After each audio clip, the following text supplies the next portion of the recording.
besok dia harus mikir, harus belajar.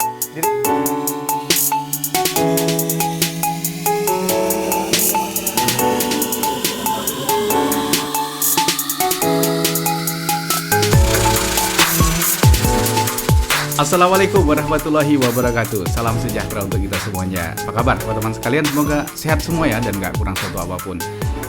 Hari ini saya pengen sharing tentang sesi training yang saya adakan beberapa hari yang lalu di kota Kediri. Pesertanya ada 12 orang. Kita lakukan memang terbatas jumlahnya karena saat itu kita belum boleh mengadakan kegiatan yang ramai di hotel tempat kita menginap itu. Jadi terbatas 12 orang masih diizinkan, kemudian kita menjalankan dengan protokol kesehatan. Nah, teman-teman sekalian, apa yang menarik dari sesi training itu adalah tentang bagaimana kita menemukan apa yang menjadi penghambat diri kita untuk bisa terbang lebih jauh, bisa mencapai prestasi yang lebih jauh. Training ini sendiri saya beri nama adalah Better Life Project. Nggak cuman mencari masalah yang menghambat dirinya, tapi juga bagaimana mengatasinya. Bagaimana mengobati diri sendiri, bagaimana men-treatment diri sendiri supaya keluar dari permasalahan-permasalahan yang menjadi beban-beban berat sebelumnya. Teman-teman sekalian, ada 5 tipe yang saya temukan, ya, yang kami bersama temukan di dalam sesi training itu, yang menjadi penghambat bagi kemajuan seseorang, menjadi seperti beban berat di dalam sebuah pesawat yang mau take off. Jadi rasanya mau terbang tapi berat banget nih, sulit gitu. Udah ikut training, sudah ikut latihan, sudah workshop, sudah buat modal, buat kerjasama dengan siapapun ya, dengan ini itu udah semua siap, tapi mau take off itu susah gitu, sulit gitu ya, ketemunya gagal lagi atau punya problem masalah itu lagi, ketemu sama orang yang nipu lagi ya, atau yang berkhianat lagi gitu, atau dalam hubungan, dalam relationship-nya gitu ya, mungkin yang masih jomblo tuh ketemu tipe orang yang sama gitu, ketemu tipe orang yang menyakitinya itu dengan cara yang sama gitu ya. Kalau yang sudah berkeluarga, ketemu masalahnya dalam keluarga juga itu lagi ya, apakah itu masalah keuangan ya, masalah kesehatan, masalah rumah tangga, hubungan dengan keluarga dan seterusnya ya. Nah, di sesi training Better Life Project ini kita akan menggali itu semua dan mencari cara bagaimana mengatasinya. Buat teman-teman yang belum berkesempatan bisa ikut training itu, tenang aja, kita akan adakan sesi training online-nya dalam versi digital. Nanti kalau sudah siap akan saya launching dan saya akan kabari teman-teman semua. Oke? Nah, kita bahas ya satu persatu 5 hal tadi yang sudah kita temukan tadi. Yang pertama adalah mereka yang tidak tahu apa visi hidupnya, apa yang dia mau dalam hidupnya. Jadi kalau ditanya, apa visi Anda? Apa yang Anda inginkan? Nah, jawabannya adalah klasik nih, jawabannya saya pengen jadi orang yang baik, saya pengen berguna bagi orang lain ya. Oke, berguna dalam bentuk apa? Dari penulis, jadi matematikawan, fisikawan, jadi ahli gizi, jadi ahli fitness, jadi apa itu ya? Apa yang betul-betul Anda ingin lakukan gitu.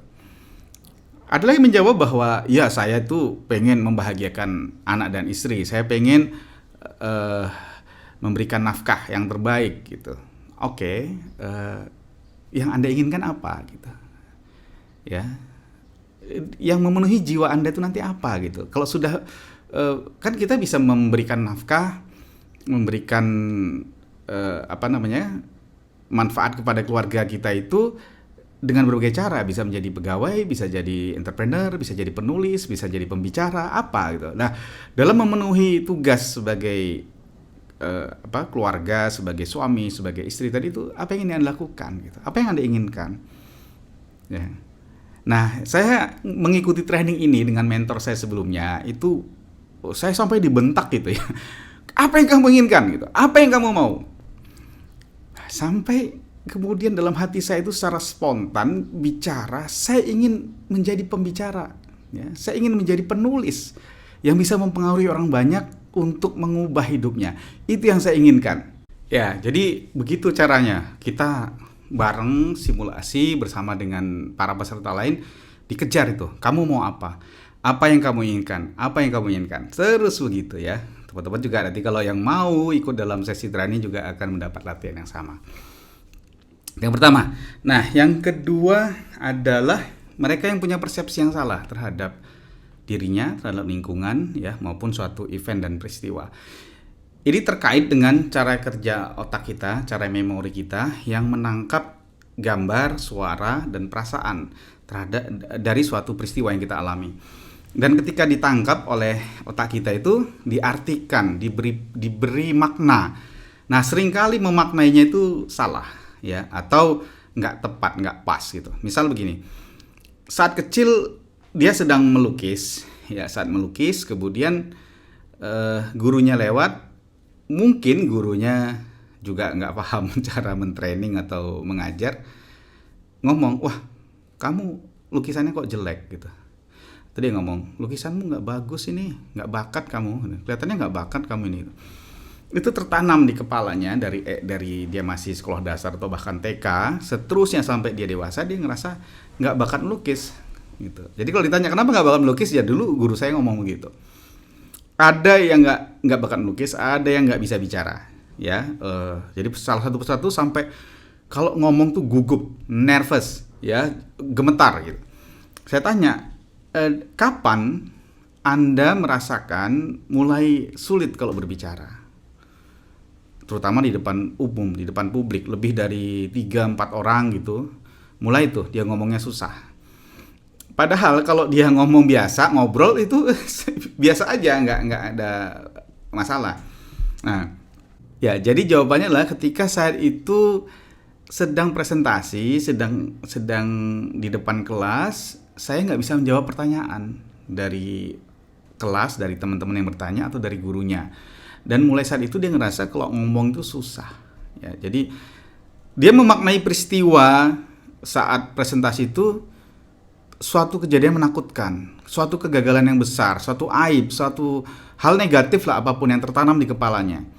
Yang ketika dia bicara lagi dengan momen yang sama itu putaran, ya, jadi semacam film lagi berputar, dia nervous, gugup, dan diketawai orang banyak gitu, atau diejek oleh orang banyak.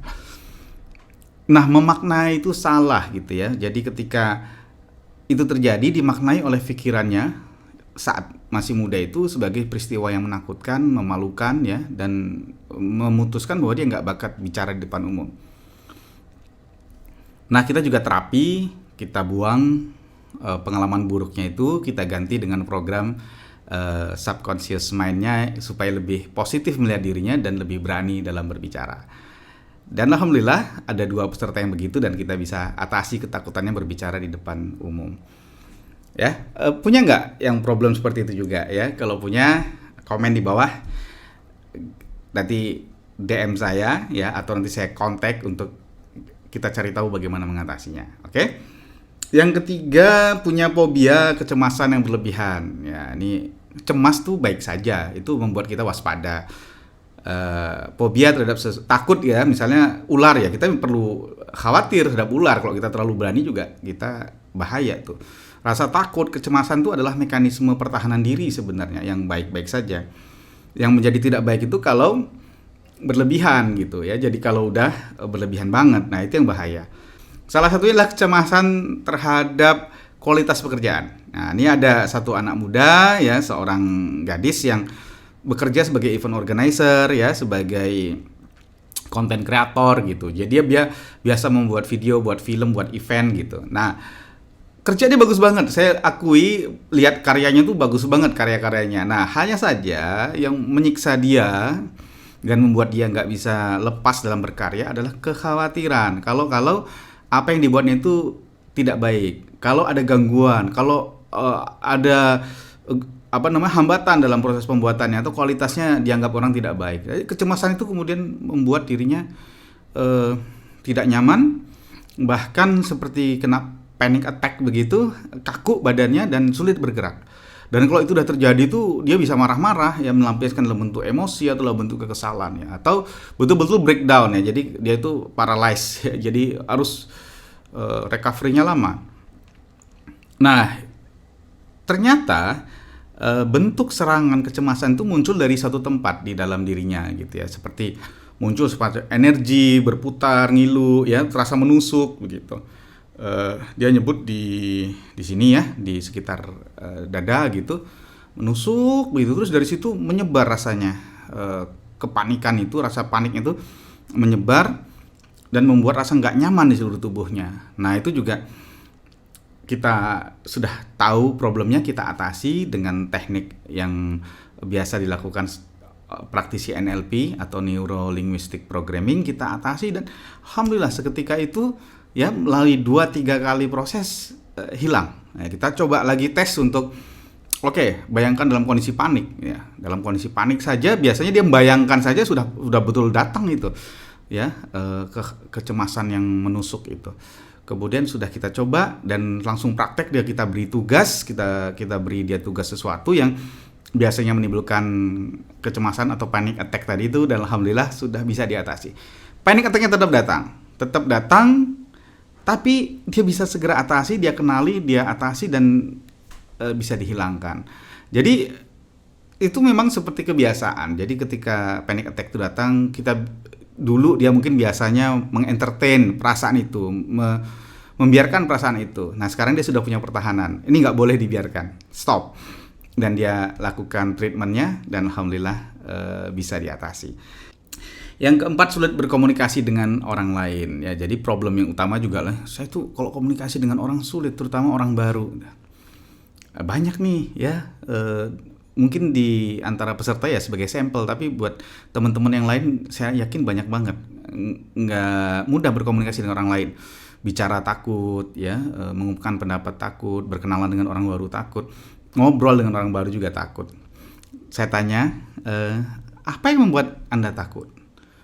Ya, saya nggak nyaman, Pak. Oke, nggak nyamannya dari mana datangnya?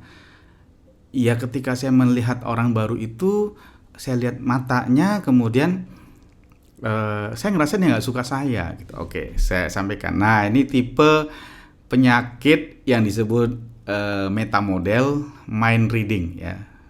Nanti jenis-jenis metamodel nih akan kita bahas lebih lanjut di training Better Life Project ya. Kalau kita sudah kenal metamodel ini, kita bisa mengatasinya ya. Nah, kembali ke sampel tadi, ke peserta tadi. Metamodalnya adalah mind reading namanya. Mind reading itu membaca pikiran, seolah-olah bisa membaca pikiran. Jadi kalau ditanya, kenapa nggak suka atau sulit berkomunikasi dengan orang? Kenapa nggak bisa akrab? Saya khawatir dia nggak suka saya, Pak. Dari mana Anda tahu dia nggak suka? Saya tanya begitu. Ya dari tatapan matanya gitu. Apakah tatapan matanya mengindikasikan dia nggak suka kepada kamu? Menurut saya begitu, Pak. Menurut dia begitu nggak? Ya nggak tahu, Pak, karena dia nggak ngomong gitu ya. Nah itu mind reading namanya. Jadi itu metamodel, kesalahan dalam berpikir kita yang bisa menghambat diri kita. Oke, mungkin nggak matanya melihat ke Anda kelihatan nggak nyaman karena sakit perut? Mungkin juga sih, Pak. Mungkin nggak kalau dia itu matanya melihat Anda tapi Anda ngerasa dia tidak nyaman karena dia sedang kedinginan, AC-nya terlalu dingin? Mungkin juga. Atau dia sedang teringat ada hutang di rumahnya yang belum dia bayar? Mungkin juga. Nah, jadi kalau kita sudah tahu problemnya itu adalah dia dalam berpikirnya itu ada yang disebut dengan metamodel. Metamodelnya kita tahu itu mind reading. Oke, sekarang kita bisa atasi ya dengan teknik. Oke, mungkin nggak semua tadi itu? Mungkin. Kita sudah treatment dengan teknik untuk mengatasi metamodel mind reading tadi. Kemudian kita suruh dia ngobrol dengan orang baru, peserta lain yang dia nggak kenal. Dan ternyata langsung bisa bergaul dengan enak, cerita dengan enak, tukar tempat duduk, kemudian bisa ngobrol dengan temannya lain yang dia belum kenal itu dengan lebih enak, lebih terbuka ngomongnya. Kenapa? Karena kita sudah atasi mind reading metamodelnya tadi. Jadi bahwa dia nggak lagi perlu menebak isi hati orang, udah ngobrol saja gitu. Fokus pada Anda mau cerita apa, Anda mau bergaul dengan apa nih topiknya. Ya, jadi ternyata gampang banget teman-teman sekalian mengatasi hal-hal yang selama ini mengganggu hati, pikirannya teman-teman untuk bisa berkembang lebih lanjut ya. Nah, kita ngopi dulu teman-teman ya. Ini ngobrolin inspirasi, kalau nggak ngopi nggak asik ya. Oke, yang terakhir adalah nggak termotivasi ya, kurang motivasi. Teman-teman perlu tahu, motivasi itu datangnya dari dalam diri. Jadi kalau ada motivator sebenarnya salah istilah. Karena nggak bisa motivasi itu orang lain yang memberikan motivasi. Orang lain mungkin bisa memberikan inspirasi, ide. Tapi motivasinya itu datang dari dalam diri kita yang menggerakkan diri kita supaya mengerjakan sesuatu atau nggak mengerjakan sesuatu. Yang menggerakkan diri kita bangun pagi, motivasi itu siapa? Diri kita gitu. Nah, tugasnya mungkin kami yang dikenal coach, trainer, inspirator itu memberikan percikan-percikan ide, memberikan percikan-percikan cara berpikir yang benar gitu. Nah, maka untuk peserta dalam training ini yang tadi nggak termotivasi, saya kasih gambaran. Oke, misalnya Anda punya mimpi apa? Dia bilang, saya pengen punya bisnis, saya sudah merencanakan semua, sudah di planning. Oke, sudah di planning, sudah, bagus. Kenapa nggak dieksekusi? Itu dia Pak, saya ngerasa kurang, gimana ya, kayaknya kok ada yang menghambat saya gitu. Oke, saya nggak mau fokus pada apa yang menghambat Anda, saya akan fokus kepada apa yang akan Anda lakukan kalau ini terjadi. Oke, kita lakukan sesi envisioning, ya ada tekniknya. Nah, ini yang dipelajari di sesi Better Life Project. Divisionkan, ya, di envisioning dia melihat masa depan gitu. Kemudian kita berikan kalimat-kalimat yang untuk membuat dia punya gambaran masa depan kalau dia mengerjakan hal-hal yang tadinya sudah planning. Dia punya bisnis, dia punya pelanggan, dia punya karyawan, berapa orang keluarga karyawan yang bisa dia beri nafkah, berapa karyawan yang bisa bekerja padanya, berapa orang customer yang bahagia dengan layanannya, dan seterusnya. Dan kemudian itu langsung membuka semangat dia dan besok saya harus langsung lakukan Pak. Saya siap nih melakukan apa-apa yang sudah saya planning. Nah, tentu nggak bisa sekali saja ya teman-teman. Jadi bukan obat seperti hari ini dimakan, besok hilang sepenuhnya. Enggak, ini harus dilakukan, dilatih. Karena itulah Better Life Project itu sifatnya memberikan program dalam 7 hari latihan yang nanti teman-teman bisa gunakan 7 alat ini sebagai teman, sebagai sarana teman-teman itu untuk menjalankan misi hidupnya. Kalau ada hambatan begini, ini pakai tools yang ini. Kalau ada hambatan dalam komunikasi, pakai teknik ini. Kalau ada hambatan dalam motivasi diri saya, ada caranya begini. Nah, dengan 7 tools itu yang diberikan dalam sesi training itu, setiap 1 hari 1 tools dan latihan, besoknya begitu lagi beri latihan, Anda bisa gunakan untuk diri Anda sendiri. Setiap nemu masalah yang cocok, teman-teman bisa lakukan itu. Atau kalau misalnya teman-teman punya orang lain yang ingin dibantu pun bisa digunakan teknik yang sama, ya. Jadi dengan Better Life Project ini kita punya kemampuan, ya, dibekali dengan teknik-teknik yang memang sudah teruji, sudah terbukti keberhasilannya, tidak hanya untuk diri Anda semua, tidak hanya untuk diri teman-teman semua, tapi juga untuk orang lain yang Anda cintai, yang Anda care, mungkin saudara, keluarga, tim, anak buah, ya. Siapa saja, ya, yang Anda ingin bantu dengan teknik yang sama, boleh digunakan. Jadi tunggu ya tanggal mainnya, saya akan umumkan kalau sudah launching Better Life Project-nya. Sementara boleh dibaca-baca, dilihat di link teddysitepu.com/betterlifeproject. Linknya ada di bawah ya, teman-teman bisa temukan di deskripsi video ini.